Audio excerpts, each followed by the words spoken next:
Demandez à un mécanicien ce qu'il conduit, et vous obtiendrez une Toyota.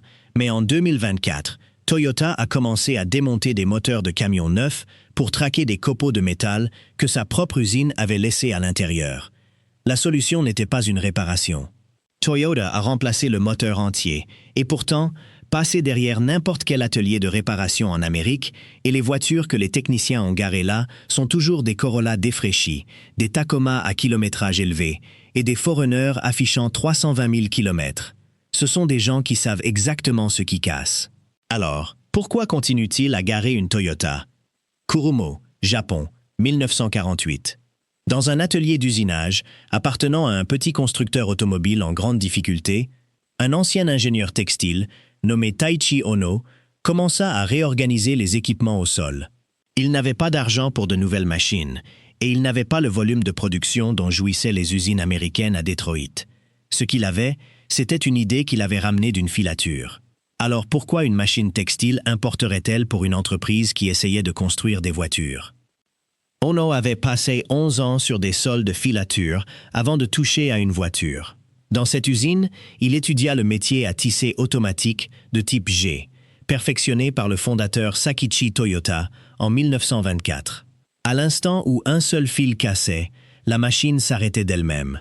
Aucun superviseur n'avait besoin de le remarquer et aucun inspecteur n'avait besoin de détecter le défaut à la fin de la production. Le défaut prenait fin au moment même où il commençait. Ono transporta ce principe sur une chaîne d'assemblage automobile et, ce faisant, il inversa la façon dont l'industrie pensait la qualité.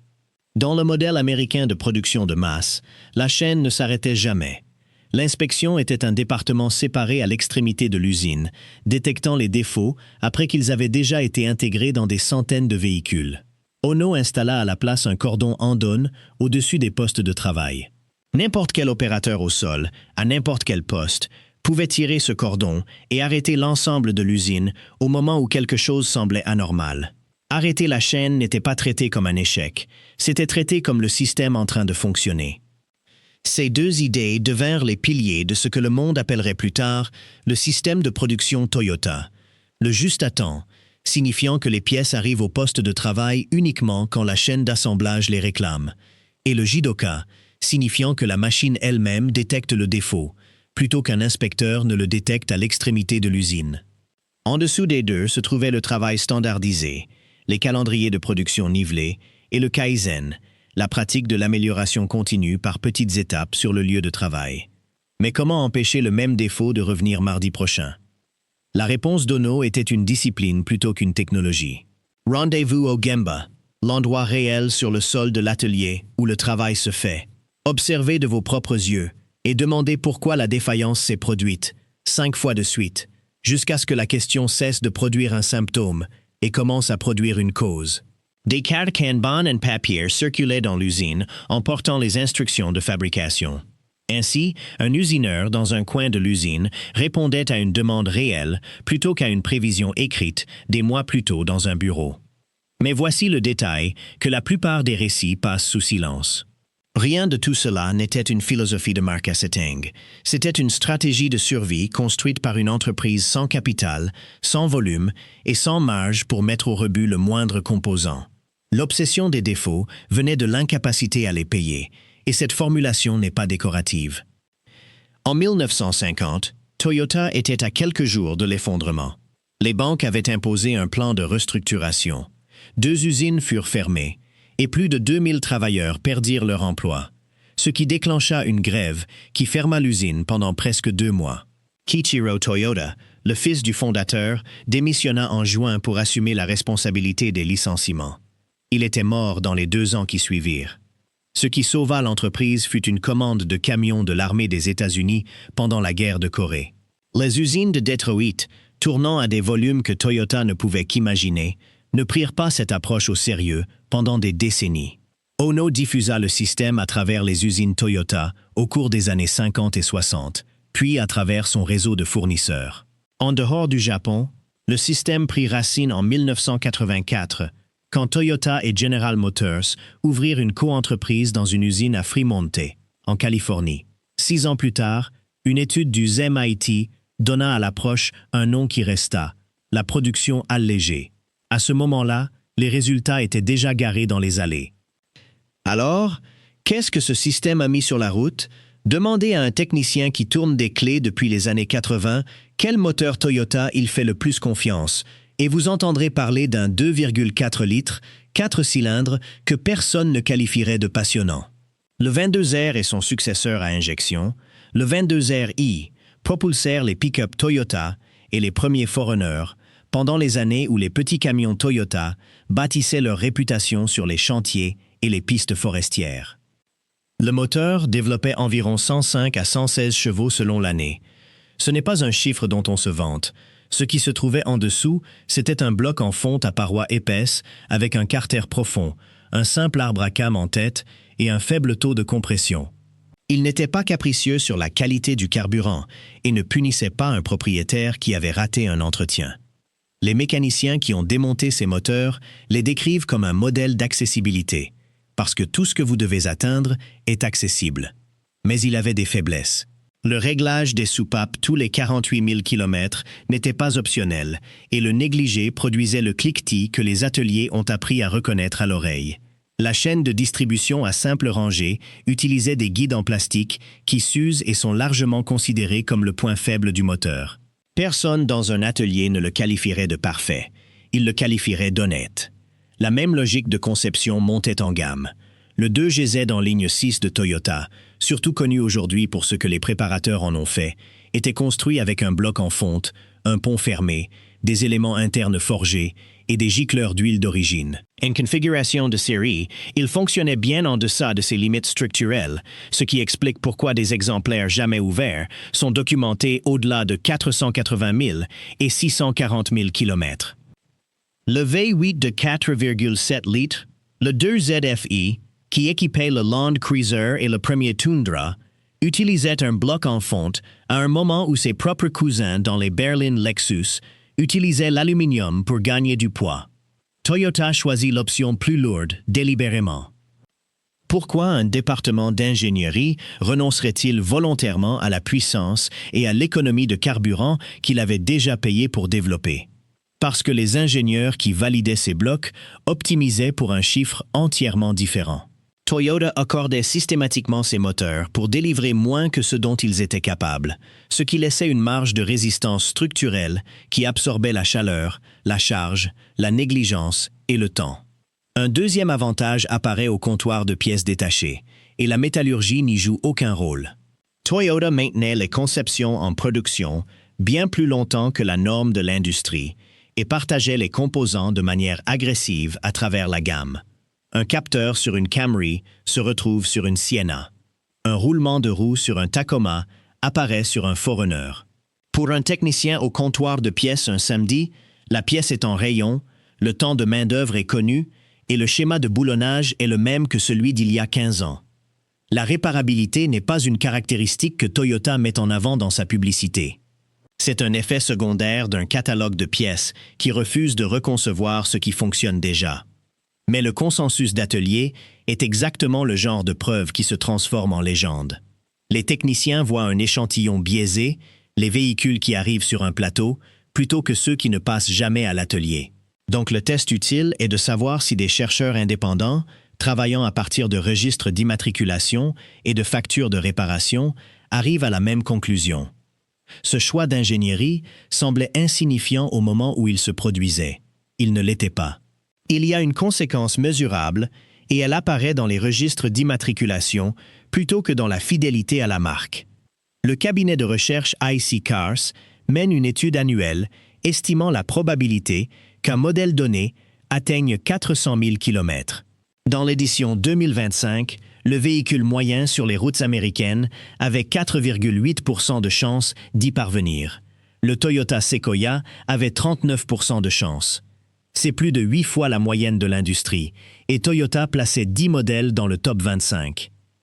Les données sur les coûts de réparation pointent dans la même direction sous un angle différent. RepairPal, qui agrège les factures d'atelier, situe le coût annuel moyen de réparation et d'entretien d'une Toyota à 441 $ contre 652 $, toutes marques confondues.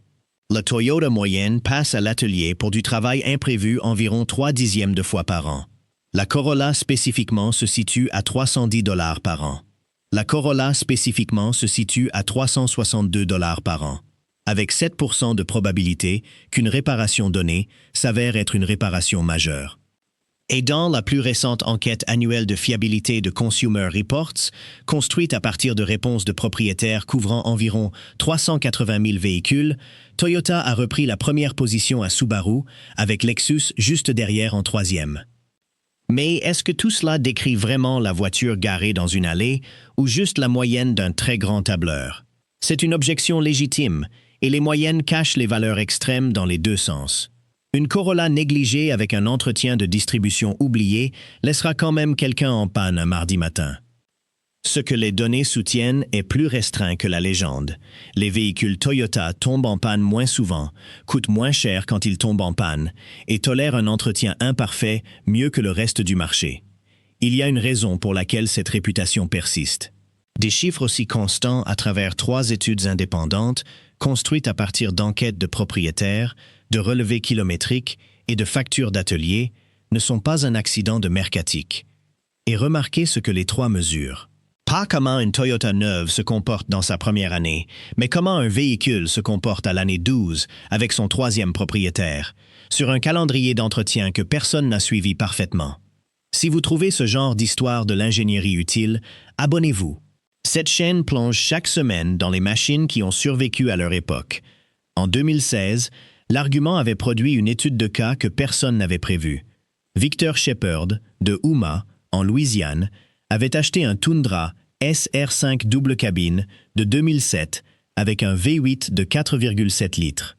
Il livrait des pièces pour des compagnies pétrolières, ce qui signifiait des trajets réguliers de la Louisiane au Dakota du Nord, au Wyoming, à la Virginie, à très court préavis.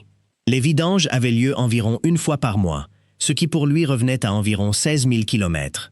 Le même service après-vente du concessionnaire de sa ville natale gérait cet entretien, et très peu d'autres interventions furent jamais faites sur le camion. En 9 ans, il mit un peu plus d'1 640 000 km sur ce Tundra. Le moteur était d'origine, tout comme la boîte de vitesse et la peinture. Mais le relevé du compteur n'est pas la partie intéressante de cette histoire. Ce que Toyota a fait du camion après, ça l'est. Quand une photographie du compteur parvint à l'ingénieur en chef des camions Toyota, l'entreprise proposa un échange à Shepard. Il repartit dans un Tundra neuf et le modèle de 2007 partit au centre de recherche et développement de Toyota à Ann Arbor, dans le Michigan, où plus de 100 personnes le démontèrent pièce par pièce pour comprendre ce qu'1 600 000 km fait réellement à un véhicule. Un analyste de ce démontage dit que l'état du camion l'avait surpris plus que tout ce qu'il avait démonté auparavant. La note de bas de page honnête, c'est que Shepard l'a refait, mettant 1 600 000 km sur un Tundra de 2014 et franchissant le cap en avril 2025. Celui-là n'était pas impeccable. La boîte de vitesse commença à patiner vers 1 250 000 km, suffisamment pour que grimper une côte à 110 le laisse à 55 au sommet, et elle dut finalement être reconstruite, ce qui est plus proche de ce qu'un technicien attend, et plus utile qu'une histoire parfaite. Donc la réputation est méritée. Ce qui rend cette histoire digne d'être suivie, c'est la partie où Toyota a cessé d'appliquer ses propres règles à elle-même. Le même conservatisme qui avait bâti cette réputation finit par devenir la chose même dont l'entreprise s'est éloignée. Une première fissure sérieuse s'ouvrit en 2009. En novembre de cette année-là, Toyota rappela 3 800 000 véhicules à cause de tapis de sol qui pouvaient bloquer la pédale d'accélérateur. 2 mois plus tard, un second rappel suivi pour des pédales d'accélérateur qui pouvaient rester enfoncées ou revenir au ralenti lentement. En février 2010, le président de l'entreprise, Akio Toyoda, était assis devant un comité du Congrès à Washington, s'excusant devant les caméras. Le verdict technique fut plus nuancé que les gros titres.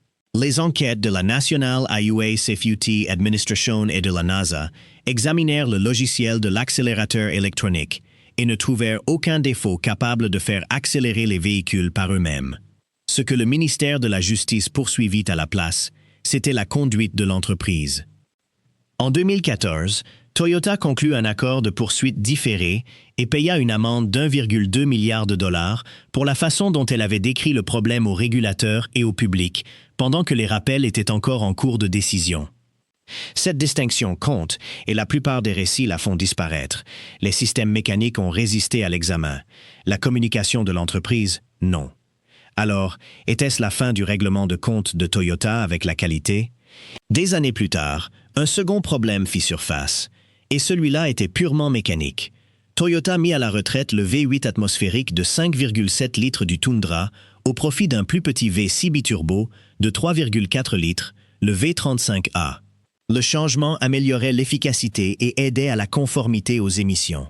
Il ajoutait aussi de la complexité à une gamme de camions dont l'identité avait été construite sur l'absence de celle-ci.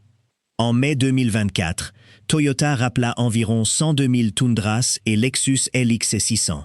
Des débris d'usinage laissés à l'intérieur du moteur pendant la fabrication pouvaient adhérer aux coussinets de palier de Villebrequin. Sous charge soutenue, ces coussinets pouvaient céder, produisant des cognements, un fonctionnement irrégulier, une impossibilité de démarrer ou une perte de puissance à vitesse autoroutière. Au moment du dépôt, Toyota avait connaissance de 824 réclamations de garantie liées. Le remède n'était pas une réparation, c'était un moteur neuf et plus de 70 000 furent remplacés. Arrêtez-vous un instant sur ce point. Un constructeur dont l'identité repose sur le cordon en donne, sur la détection du défaut au poste de travail où il se produit, a expédié des dizaines de milliers de blocs moteurs avec des copeaux de métal à l'intérieur. Mais comment une entreprise appliquant le système qualité le plus étudié de l'histoire industrielle peut-elle rater quelque chose qu'un aspirateur d'atelier attraperait? L'échelle et la nouveauté arrivent ensemble. La production du V35A bondit quand une nouvelle usine de moteurs en Alabama entra en service, et un nouveau moteur sur une nouvelle chaîne n'a pas d'historique accumulé de petites corrections derrière lui. Puis, en novembre 2025, Toyota étendit la campagne. Un peu moins de 127 000 véhicules supplémentaires furent ajoutés, couvrant les Tundra de 2022 à 2024, les modèles Lexus LX de 2022 à 2024 et le Lexus GX 2024. La raison de l'extension est la partie qui fait mal. Des moteurs assemblés après l'action corrective initiale contenaient encore des débris. À travers l'ensemble des campagnes, plus de 270 000 camions et utilitaires sport ont été concernés. Toyota a depuis développé une inspection par fréquence de résonance qui lit le premier palier principal sans ouvrir le moteur, de sorte que seules les unités défaillantes sont remplacées. Le Tacoma raconte une version plus discrète. Sa boîte automatique à 5 rapports bien maîtrisés a cédé la place à une moderne 8 rapports, et les propriétaires ont signalé des problèmes de conduite depuis. L'assemblage a aussi déménagé du Texas au Mexique, ajoutant une variable supplémentaire à un processus qui était stable depuis des années. Regardez cette liste et un schéma émerge qui n'a rien à voir avec le fait que Toyota soit bon ou mauvais pour construire des voitures. Les problèmes se situent presque entièrement sur les groupes motopropulseurs les plus récents. Les conceptions de longue date, les V8 atmosphériques affinés au fil de décennies de petites corrections, ont continué à se comporter exactement comme ils l'avaient toujours fait. Ce qui nous ramène à ce stationnement d'employés derrière l'atelier. Les Corollas, les Foreigners et les Tacomas, sur ce parking sont plutôt anciens, et ce n'est pas de la nostalgie. C'est un technicien qui regarde une fenêtre spécifique de décision d'ingénierie et qui reconnaît ce que ces décisions ont produit. Ce en quoi ils ont confiance, ce n'est pas l'emblème sur la calandre. C'est la philosophie de laisser de la marge structurelle sur la table, d'adopter une nouvelle technologie seulement après que quelqu'un d'autre l'a prouvé, de construire la qualité dans un processus plutôt que de l'inspecter à la fin. Cette philosophie a-t-elle disparu? Pas entièrement. Consumer Reports a constaté que les hybrides conventionnels, les systèmes que Toyota affine depuis que la première Prius est sortie à la fin des années 90, restent parmi les groupes motopropulseurs les plus fiables sur la route, tandis qu'une part significative des modèles les moins fiables dans la même enquête étaient électriques ou hybrides rechargeables. La pensée du cordon Andone est toujours dans le bâtiment. Elle apparaît partout où Toyota a eu 20 ans pour itérer, et elle disparaît partout où l'entreprise a dû aller vite. Ce qui pointe vers la vraie pression. Les normes d'émission, les objectifs d'efficacité et un marché qui bouge plus vite que ne le permet un cycle de perfectionnement long poussent chaque constructeur vers une technologie qui n'a pas eu des décennies pour faire ses preuves. L'avantage de Toyota n'a jamais été un alliage secret ou un procédé exclusif. C'était la patience, et la patience est la ressource dont l'industrie automobile moderne dispose le moins. Donc les techniciens qui se gareront derrière cet atelier dans 20 ans regarderont un ensemble de moteurs très différents, construits par une entreprise qui ne peut plus se permettre d'attendre de voir ce qui casse d'abord sur les voitures des autres. Alors, est-ce que l'emblème sur la calandre signifiera encore ce qu'il signifiait en 1998? Et est-ce qu'un constructeur peut encore se permettre la discipline qu'il y a placée? Cette question ne se règle pas dans un communiqué de presse. Elle se règle un compteur kilométrique à la fois.